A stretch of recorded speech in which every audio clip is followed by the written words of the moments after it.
Olá!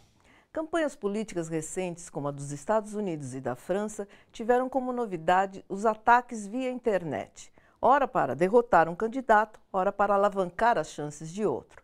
A prática mais comum era o uso de bots, robôs que divulgam de maneira automática e coordenada mensagens políticas. E não se pode dizer que seja uma guerra limpa, vale tudo nessa batalha. Ou seja, das altas esferas da política até o ato mais prosaico do cidadão comum, como comprar uma roupa, pagar uma conta ou se relacionar com amigos, tudo está passando pela rede mundial de computadores. E é nesse universo que circulam os de boa fé, os que querem apenas se divertir, os que destroem reputações, os que fazem fortuna aplicando golpes. Há como escapar ileso desse caldeirão? A internet segura é o tema do Bom para Todos, que começa agora. O Facebook não é criptografado. O que isso quer dizer? Que as informações Aberto lá a qualquer todo um mundo. pode ler, como você disse muito bem, aberto. Quando você compra alguma coisa por celular, se tem como as pessoas hackear tuas coisas, porque esse é o medo de todo mundo, né? Todos esses dados, as pessoas têm que saber que estão sendo negociados.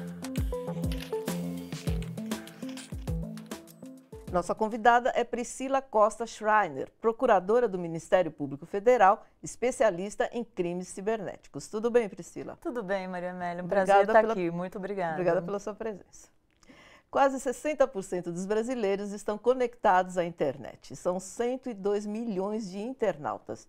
89% deles utilizam o celular para acessar a rede nas mais variadas plataformas. E, em cada uma delas, ficam rastros de gostos, preferências, caminhos, lugares que frequentamos. São dados preciosos para quem vive de comercializar a nossa privacidade. Os crimes mais comuns na rede são injúria, difamação, divulgação de material confidencial, como fotos e vídeos, atos obscenos, preconceito, discriminação. O grande problema da internet, no meu modo de ver, é a violação de privacidade. E não é a violação de privacidade de quem põe as suas fotos no Facebook, é do Facebook. As grandes empresas da internet, elas são sustentadas pela compra e pela venda de amostras, onde nós somos colocados, nossos dados pessoais montam perfis para vender coisas. Para comprovar a tese, o professor lança o desafio. Então, por exemplo, eu até sugiro, faça um teste aí, quem está me ouvindo, escreva assim, estou indo para Salvador, e manda um e-mail para um amigo ou uma amiga, e depois você vai ver. Todos os banners da internet vão aparecer, hotéis em Salvador, restaurantes em Salvador. Ou então fala, quero comprar uma máquina de lavar, mande para... Aí você vai ver que tudo vai ser de máquina de lavar. Você vai entrar no Facebook, máquina de lavar, o robô do Google lê o teu e-mail e vende você, vende a sua expectativa. E as empresas tentam modular suas ações. O professor explica que a internet usa tecnologias cibernéticas que atendem aos nossos comandos. Mas toda vez que acionamos essa tecnologia, deixamos um rastro de informações a nosso respeito. E são tecnologias que fazem aquilo que a gente quer, mas geram uma informação sobre aquilo que a gente quer. Então, é de comunicação e de controle. O que nós temos que lutar e também perceber é que o que está em jogo na internet é a nossa privacidade. São os dados gerados por aquilo que a gente faz. As empresas ganham muito dinheiro organizando esses dados sobre a gente, que a gente nem sabe que nós atuamos daquele jeito. Ele sabe exatamente que horas a gente entra num site, que horas a gente anda pela cidade, porque o aparelho celular está com GPS. Então todos esses dados, as pessoas têm que saber que estão sendo negociados. E elas devem lutar por uma lei de proteção de dados. Mas além de proteger os dados numa lei, que é importante para todo mundo, quem tiver curiosidade e quem tiver condição, comece a usar criptografia, proteger os seus dados, comece a criar dificuldade para essas empresas chuparem os dados da gente e venderem a gente em amostras. Não é difícil encontrar empresas que comercializam nossos dados pessoais. O que é que o usuário pode fazer, então, para se proteger desse comércio ou, pelo menos, para ter algum controle sobre os seus próprios dados? Bom, Maria Amélia, em primeiro lugar, professor está coberto de razão, professor Sérgio Amadeu, né? Acontece com todos nós, acho que a gente até já percebeu isso, né? Quando a gente vai fazer uma busca no Google, quando a gente vai, nós vamos para um e-mail, para o nosso e-mail, a gente manda um e-mail para saber, por exemplo, sobre determinado voo, sobre determinado hotel. Sim. Então, quando você tem as empresas provedoras de serviços de internet, provedoras de conexão à internet, elas ganham muito dinheiro e elas ganham muito dinheiro em cima dos seus serviços, né? O professor deu um exemplo do Facebook, mas tem vários serviços desse tipo. Sim. Então, as empresas, como que elas vão fazer, como elas captam, né, esse dinheiro, esse rendimento astronômico? Com as suas informações.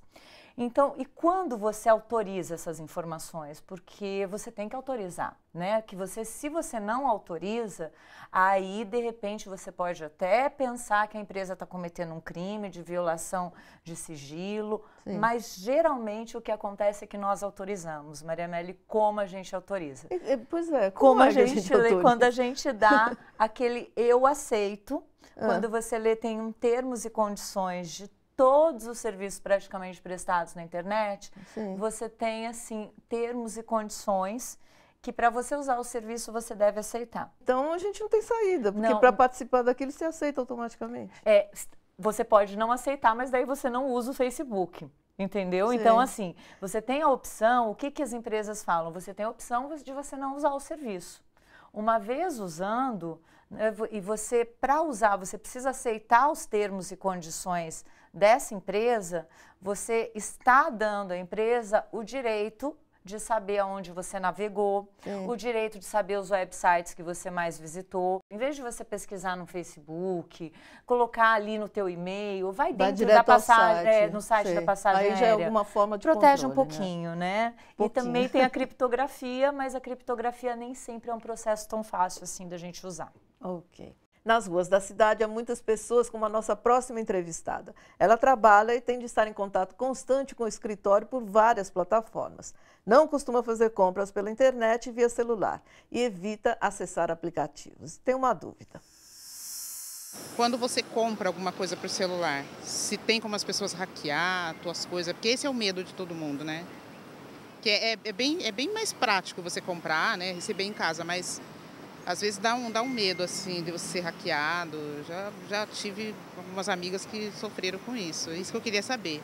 Primeiro, eu acho que a gente tem que pesquisar antes de dar os nossos dados. Por exemplo, você tem um site de compra, joga esse site dentro do Google, faz uma busca se tem alguma reclamação. Mas coloca lá Procon e o website. Você com certeza vai ter muito mais informação do que 5 minutos antes, quando você não sabia nada. Sim. Eu penso que sempre você deve desconfiar em qualquer lugar que você pede uma senha. É usar um bom senso. Se você vai num determinado serviço da internet, eles começam a pedir para você informação além do que aquele serviço vai te dar como utilidade, como compra, comece a desconfiar. Sim. Não é normal você entrar num site de compra e eles pedirem a tua senha de banco, ou sempre que pedirem senha, desconfie, não dê. Em nenhuma hipótese, a não ser bancos os bancos sempre que você confia. Mas mesmo assim, os bancos sempre mandam informações, tipo, o banco nunca pede a sua senha. Exatamente, então dá para desconfiar. Então, assim, é só fazer esse jogo de bom senso. Se o site é para um determinado produto, não tem por que ele ficar fazendo pergunta de outras coisas da sua vida. Aí, realmente, é para invadir a tua privacidade desnecessariamente ou até dolosamente, fraudulentamente. Ok. O site canaltech.com.br, especialista em tecnologia e segurança na internet, elaborou uma lista de dicas para uma navegação mais segura. Acompanhe algumas delas neste e no próximo bloco.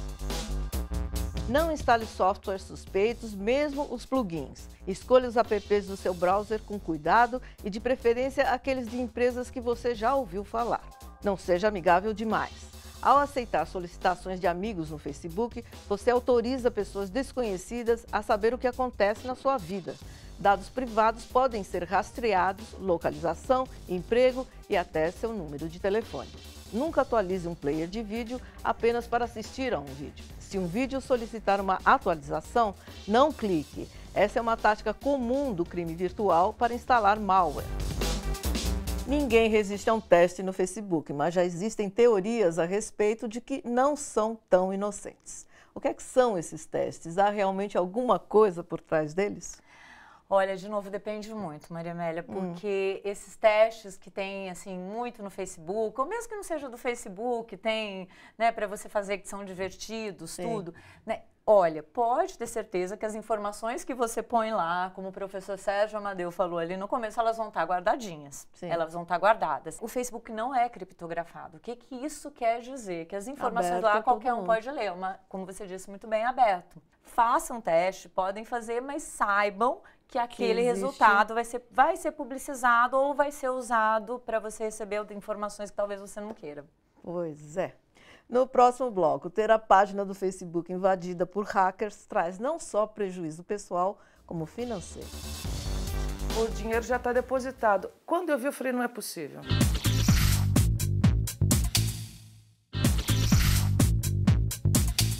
Comportamento não usual no Facebook. Mensagens disparadas para todos os amigos pedindo um dinheiro emprestado. Uma amiga desconfia, avisa e vem a confirmação. O perfil havia sido invadido por hackers. E a história não parou por aí. Um pedido de empréstimo disparado aos amigos via Messenger. Oi, tudo bem? Puxa, eu tô sem graça, mas eu precisava te falar uma coisa. Será que você poderia me emprestar R$380? Foi em outubro de 2016 que a economista Ana Maria Mazzillo Delboni teve seu perfil no Facebook hackeado. Desconectada da rede, ela não percebeu a ação do hacker. O alerta veio de uma amiga. Aí ela falou, então dá uma olhadinha, porque eu tô achando que invadiram o seu Facebook. Porque veio uma mensagem com a sua foto pedindo dinheiro. Fui olhar o celular e tinha uma infinidade de mensagens. O primeiro passo foi avisar aos amigos da rede social que a mensagem não era dela, mas de um invasor. Ana Maria também trocou a senha e notificou o Facebook. Quando a situação parecia controlada, ela recebeu uma mensagem do irmão, que estava fora do Brasil. Quando eu consegui falar com meu irmão, ele mandou uma mensagem para mim falando assim, pronto, mala, até brincou comigo, pronto, mala, o dinheiro já está depositado. Quando eu vi, eu falei, não é possível. Falei, não, foi hackeada a minha conta, não é possível, você transferiu. Não era para fazer isso, pelo amor de Deus, deu aquele desespero. A transferência do dinheiro foi combinada por um aplicativo do celular. Só que nesse meio de caminho, o hacker pedia para continuar a se comunicar pelo WhatsApp. E passava um número do WhatsApp que não era o meu número, mas estava a minha foto. Para justificar o depósito na conta de outra pessoa que não Ana Maria, o hacker inventou uma outra história. Na realidade, ele inventou uma história que tinha uma conta para pagar e que a minha senha estava bloqueada. E aí tinha que fazer um depósito na conta de uma pessoa que eu, supostamente, estaria devendo para essa pessoa. O irmão de Ana Maria fez 2 transferências, num total de R$ 1.182, para a conta de um banco da Bahia. Chegou até a enviar os comprovantes para o hacker. Em nenhum momento, o irmão de Ana Maria desconfiou da transação. Só que o mais engraçado é que essa conversa toda, ela sempre era do jeito que eu falava com meu irmão. Expressões, às vezes gírias. Quando eu li aquilo tudo, eu falava, gente, sou eu. É uma coisa impressionante, sou eu ali. Para conseguir registrar um boletim de ocorrência, Ana Maria precisou ir a 2 delegacias. A primeira delegacia falou que não era para fazer BO, que não tinha por que fazer BO. O delegado falou, não, isso aí é uma coisa muito comum, não precisa fazer BO. E eu falando com o meu irmão um pouco depois, que ele é advogado, ele falou, de jeito nenhum, isso tem que ser feito BO. Aí ele falou o termo jurídico, que é um crime e tal. E eu fui na delegacia perto aqui de casa e fiz o BO. Na realidade, a gente sempre ouve que é frágil, né? A gente acha que nunca vai acontecer com a gente. Aquilo foi um transtorno na minha vida, um verdadeiro transtorno. Os perfis falsos estão cada vez mais sofisticados. Eles são operados por pessoas e não por robôs e têm aparência de conta autêntica. Aqui o internauta tem de prestar atenção em primeiro lugar para não ser enganado, Priscila. Pediu dinheiro na internet, seja por qualquer e-mail, WhatsApp, rede social, mensagem instantânea, antes de você dar, ligue para a pessoa até para avisá-la. Olha, se não for você, toma uma providência na hora, né? Porque tua página foi hackeada, teu perfil foi hackeado, tudo. Isso não é só para pedir dinheiro, tudo, para estelionato, o nome do crime é estelionato. Não é só para o estelionato, mas também para o cyberbullying. Então, quando acontece com você, né, um bullying pela internet, quando acontece com você de você ter tido a tua conta hackeada, o que fazer depois? Denuncia. Denuncia e denuncia. Né? Às vezes, assim, as delegacias, né, podem falar, infelizmente, essa informação, né, não foi, no mínimo, completa, porque além da delegacia, você pode também denunciar no Ministério Público Estadual ou Federal, dependendo, um manda para o outro, a gente tem a comunicação. Sim. Então, eu até vou deixar o site aqui, www.prsp.mpf.mp.br. Tem as delegacias que você pode achar no Google. A pessoa deixa um rastro quando ela passa pela internet. Esse rastro não é visível para a gente, não é visível a olho nu, mas eles estão lá. Então, como equipe técnica adequada, com a orientação, com a ajuda da polícia, Ministério Público e com ordem judicial quando é necessário, a gente consegue fazer todo o caminho que o estelionatário, que o criminoso fez e chegar até ele. Nesse caso, por exemplo, do exemplo, que infelizmente aconteceu com a telespectadora, né, ela fez muito bem de fazer a denúncia, porque a partir disso, até do número da conta do depósito, você pode chegar à pessoa. Chegar ao IP do computador, de onde saiu também, Não, né? É sempre bom lembrar, o que a gente faz na internet para o bem e para o mal, deixa rastro. E a gente consegue achar a pessoa. Nosso próximo entrevistado nas ruas da cidade usa o celular para tudo, de trabalhar a se comunicar com a família. E tem um principal receio. Se, por exemplo, eu perdendo meu celular aqui, se a pessoa já consegue desbloquear ele fácil, o que eu tenho que fazer para conseguir bloquear rápido meu celular, caso eu o perca? Bom, na verdade, sempre bloquear o celular. Quando a gente compra um celular, você pode optar por bloqueá-lo ou não. Bloqueia sempre. Né? E coloca lá no celular, cada celular tem aquele ajuste autoexplicativo para você bloquear até automaticamente. Quando você deixa o celular, passam alguns segundos, então bloqueia. Nem que você tenha que botar a sua senha de novo. Uma outra dica, todo mundo usa o WhatsApp. Então você tem, por exemplo, um duplo grau de verificação do WhatsApp. Você tem a tua senha do celular para acessar todos os serviços e, além disso, né, você tem, nesse caso, coloca lá no Bing, no Google, segurança no WhatsApp, duplo bloqueio, aí já vai aparecer. Porque você tem uma outra senha de verificação justamente para isso, para que quando você desliga teu celular ou você não coloca a tua senha, ele vai pedir, né, automaticamente que você coloque uma dupla senha de verificação para saber que é você mesmo que está usando o teu WhatsApp. Isso já facilita bastante. Né? Uma outra dica que eu acho importante dar, Wi-Fi. Tá? Então, assim, quando você usa o Wi-Fi é uma rede aberta. Então, é muito mais difícil para nós, que somos, assim, polícia, Ministério Público, a magistratura, a gente, como eu estava falando, ir atrás dos rastros quando você tem uma rede aberta. É mais difícil chegar, até se consegue chegar. Mas aí a gente não consegue com a rapidez, com a efetividade. Então quando for pública, só para coisas básicas, assim, nada de entrar na conta do banco, nada disso. Exatamente, Maria Amélia, se você estiver no Wi-Fi, você vai deixar de ir num café que você gosta, você não vai usar mais, vai ficar assim, de jeito nenhum, mas é usar, né, isso que nos proporciona. Mas com a consciência de que não precisa acessar a conta do teu banco de uma rede Wi-Fi, não precisa botar seus dados quando você estiver lá.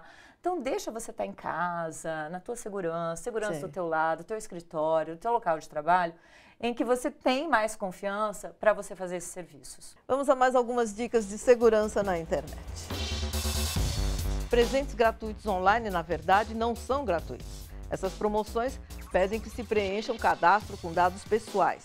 Cybercriminosos usam esse expediente para coletar informações que podem ser usadas em ataques de roubo de identidade. Não armazene senhas no seu navegador. Lembre-se de se deslogar da sua conta de e-mail ou redes sociais sempre limpar o histórico do navegador e use um gerenciador de senha.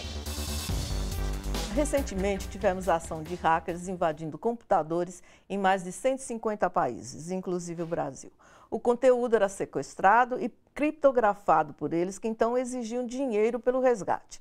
O vírus que eles espalharam foi criado pela NSA, a Agência de Segurança Nacional dos Estados Unidos, e, pelo visto, escapou ao controle. Quem conseguirá controlar? Nos defender, né? Quem conseguirá nos defender? Quem nos defenderá? Né? Bom, é o seguinte, primeiro, esses cyberataques, como a gente chama, né, eles são assim, feitos num grau muito alto de experiência, de tecnologia, são pessoas assim, altamente qualificadas para conseguir entrar em tantos sites oficiais de tantos países e de tantos governos. Então, não é uma pessoa assim que a gente, qualquer pessoa com conhecimento bom de internet, realmente são pessoas com conhecimento profundo de internet. Quando acontece uma invasão dessa, numa proporção dessa, é uma briga de gato e rato. Você tem, do mesmo modo que você tem, né, não sei se vocês estão familiarizados com a terminologia, porque é bem específica, hacker é uma pessoa especialista, a gente usa hacker para falar tanto do bem quanto do mal, mas que seriam os especialistas que conhecem muito, mas são do bem. Quando o hacker é um hacker do mal, a gente chama cracker. Igual as bolachas mesmo. Então, assim, nesse caso, esses crackers que fizeram essa invasão toda, pedem resgate, do mesmo modo que você tem esse pessoal, você já, com certeza, vai ter um outro pessoal, segundos depois, trabalhando, que são tão especialistas quanto, para você seguir o rastro dessas pessoas e colocar filtros de segurança. Sim. Então, é lógico que pode haver, de novo, uma outra invasão, tudo pode, mas com este vírus, provavelmente não, porque Sim. daí essas outras pessoas foram atrás e montaram um outro sistema de segurança.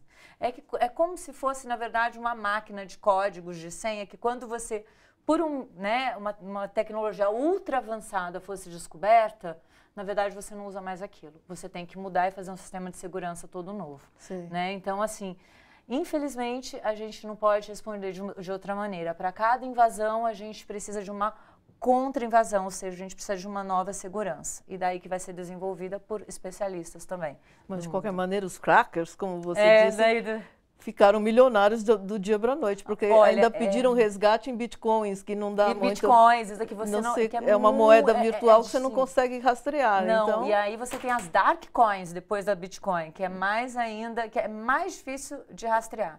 Então, você tem, assim, a Bitcoin é um avanço, de novo, né? Você tem uma faca de dois gumes, é um avanço, mas realmente traz esse malefício de muito difícil de você conseguir saber o caminho que o dinheiro fez. Priscila, obrigada pela sua presença. Obrigada, imagina, espero ter contribuído. Com certeza. Obrigada.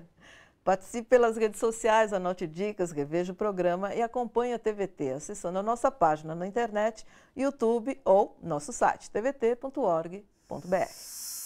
Vivemos um tempo em que a ética vem sendo despudoradamente atropelada. Vendem-se cliques na internet para inflar seguidores de páginas de políticos, para forçar um trending topic no Twitter. As notícias falsas se espalham como rastilho de pólvora. Nossos dados pessoais são vendidos para quem quiser comprar e pagar sem a nossa autorização.